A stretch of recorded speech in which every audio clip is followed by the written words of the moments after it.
पाकिस्तान की पैंट गीली होना शुरू हो चुकी है। जिस तरह की मीटिंग्स इस समय पाकिस्तान में चल रही हैं और भारत के द्वारा लिए जाने वाले एक्शन के बारे में वहां पर बातचीत चल रही है, उसे एक बात तय है कि पाकिस्तान को समझ में नहीं आ रहा है कि इस समय वो क्या करे और क्या ना करे। शिमला एग्रीमेंट को लेकर जो उन्होंने कहा है कि हम इसे हॉल्ट कर रहे हैं, उससे इनका कुछ होना जाना नहीं है। अगर भारत इनका पानी बंद कर देता है तो हुक्का अपने आप बंद हो जाएगा। उसके बाद ऑब्वियस सी बात है, पाकिस्तान के पास ज़्यादा कुछ बचेगा नहीं। तो ऐसे में जम्मू कश्मीर में पहलगाम के बैसारन इलाके में जो घटना हुई है, उससे वाकई में पूरे देश को झकझोरा है। और इस घटना में जिस तरीके से लोगों को ख़त्म किया गया, उसने और लोगों के दिमाग को सोचने मजबूर कर दिया है कि आखिर ये कौन जाहिल लोग थे। इसमें कई सारे लोग घायल भी हैं, जिनका कि अस्पतालों में इलाज चल रहा है।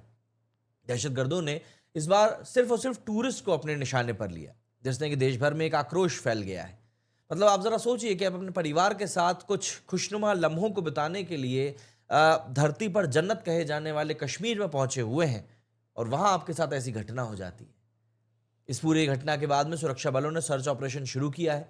जम्मू कश्मीर में सुरक्षा व्यवस्था को और कड़ा कर दिया गया है। खासकर कि पहलगाम की बैसारन घाटी में सुरक्षा और ज़्यादा बढ़ा दी गई है। इस हमले के बाद में पाकिस्तान ने अपने कब्जे वाले हिस्से में लाइन ऑफ कंट्रोल को हाई अलर्ट पर रखा है। भारतीय खुफिया सूत्रों के मुताबिक ये कदम भारत की किसी भी संभावित जवाबी कार्रवाई के डर से पाकिस्तान ने कपकपाते हुए उठाया है।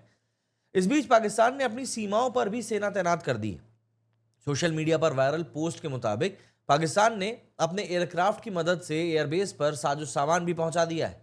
साथ ही कई सारी पोस्ट में यह बात दावा भी किया जा रहा है कि पीएएफ ने भारतीय बॉर्डर के आसपास वाले एयरबेस में एयरक्राफ्ट की तैनाती भी बढ़ा दी है।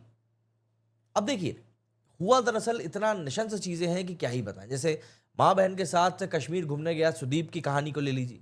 पहलगाम में खत्म हुए नेपाली युवक का जिस तरीके से पूरी कहानी निकलकर सामने आई है, वो वाकई में बहुत बहुत ज्यादा निशंस है। तो ऐसे में सवाल ये उठता है कि आखिर पाकिस्तान की सेना वाकई में ताकतवर कितनी है। दरअसल दुनिया भर की सेनाओं की ताकत को आंकने वाली संस्था ग्लोबल फायर पावर ने 2025 में किए गए नई रैंकिंग एक जारी करी थी।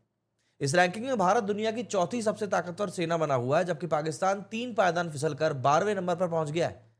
2023 में पाकिस्तान 7वें नंबर पर था, 2024 में 9वें और अब 2025 में 12वें नंबर पर खिसक गया है। इससे साफ है कि उसकी सैन्य ताकत में बड़ी गिरावट आई है। इसके अलावा सेनाओं की क्षमता का आकलन करने वाली website global fire power index ने 2025 के लिए फौजों की रैंकिंग भी जारी करी है।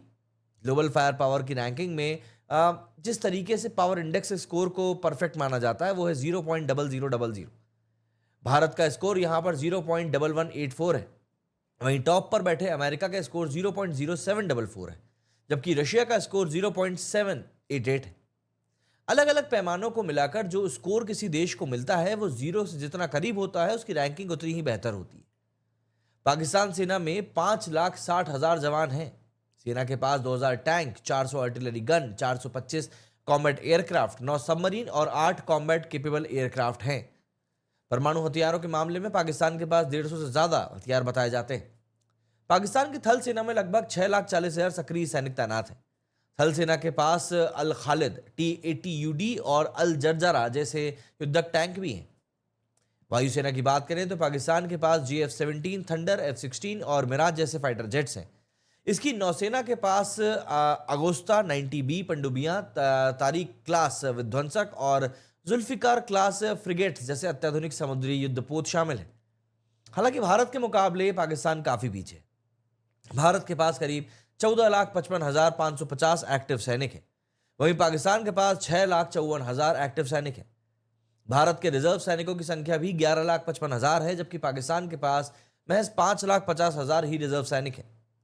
पैरामिलिट्री फोर्स को देखें तो भारत के पास जहां 25,27,000 सैनिकों की क्षमता है, तो वहीं पाकिस्तान के पास मात्र 5 लाख की पैरामिलिट्री फोर्स है। ऑब्वियस सी बात है, पाकिस्तान हर एक लहजे में भारत से काफी पीछे है। ग्लोबल फायर पावर इंडेक्स 2025 के रैंकिंग में पाकिस्तान को जो 3 रैंकों का नुकसान हुआ है, वो यूं ही नहीं हुआ है।